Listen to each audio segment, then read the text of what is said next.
6 дәріс тақырыбы. Ауызша сөз пікір талас шеберлігі. Ауызша сөздің мәні ауызша сөз адамның ойы мен сезімін дыбыстық тіл арқылы жеткізетін негізгі коммуникациялық түр.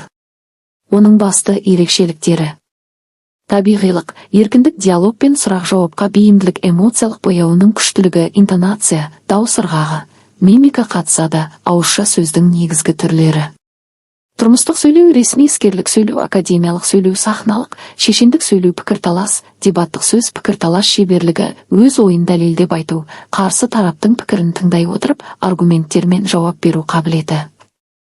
Пікірталасқа қойылатын негізгі талаптар: мәселені нақты анықтау, тақырыптан ауытқымау. Аргументтерді дәлелдермен көрсету, мысал, факт, статистика. Қарсы дәлелді жоққа шығару, логикалық қателерді анықтау.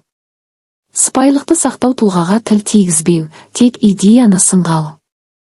Уақытты тиімді пайдалану, қысқа, нық сөйлеу. Эмоцияны басқару, үндемей қалмау, дауыс көтермеу. Тыңдаушыны иландыру, сөздің логикалық, риторикалық құрылымы дұрыс болу.